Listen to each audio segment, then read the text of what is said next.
Hi, I'm Nick. I'm a high school senior. I used to play cornerback for my football team, but this summer I didn't go to football camp. In August, I went to Darfur.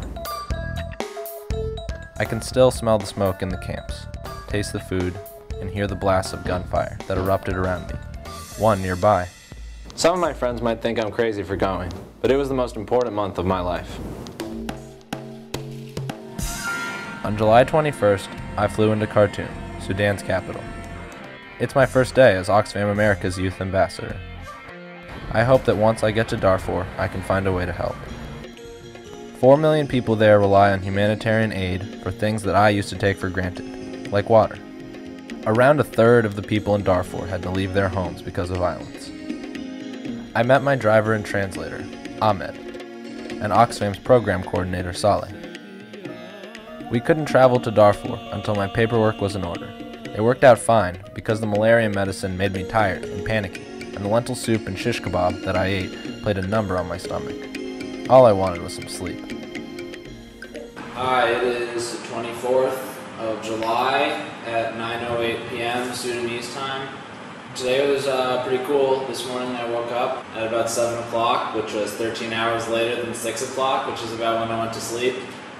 The only thing I was missing was some food, but luckily I have a pretty big storage of Cliff Bar, so I was all set. After that, I went to the Oxfam America office this morning. Ahmed, our driver, came and picked me up. We had to take a longer route to get to the office today because last night there was some heavy rains and the smaller streets are so flooded that our car couldn't make it through the puddles. And so I had some questions, mainly about what the youth in Darfur want and what they need. They told me that job training is key because there's no way of making any kind of living there now. It's important to have people who are educated so they can help to build infrastructure. Also, having representation of youth in government. In the United States, we hear from youth all the time and it's a very loud and powerful voice. But here, there just isn't representation like that. It's the 5th of August and I finally got my travel permit, so I'm here in the guest house in Khartoum, getting packed up, ready to go to Darfur. I can see mountains in the Nile River. The landscape is beautiful.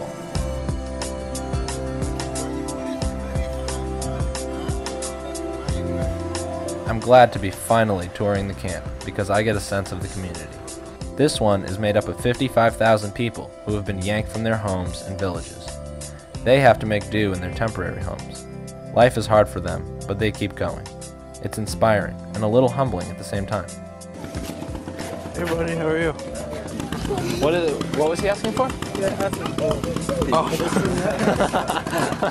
As a youth ambassador for Oxfam, what can I do?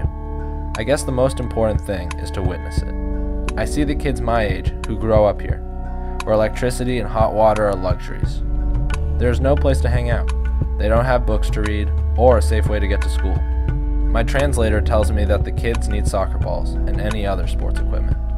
That's the Oxfam little compound here. They're mostly dealing in water and sanitation issues here. It's 11:20 p.m. at the Oxfam Great Britain guest house. The power just went out, but it made the local hedgehog, who I've named Ted, go absolutely nuts on the bugs. So I'm going to try to film Ted scampering around in the light. Some of the camps are only reachable by helicopter because violence makes road travel too dangerous. At one point I heard the rattle of gunfire not more than 2 or 3 blocks from the guest house where I was staying. I was absolutely terrified and the sound was deafening. I can't imagine how anyone can live with this kind of violence on a day-to-day basis. Darfur is the greatest humanitarian crisis of our generation. I think young people in the US can do a lot to help in Darfur.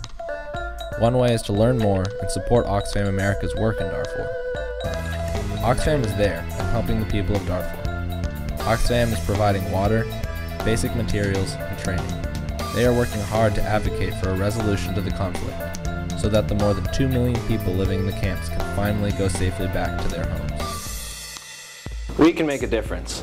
Go to oxfamamerica.org/Darfur to learn more about my trip and what you can do to help young people in Darfur have a better future.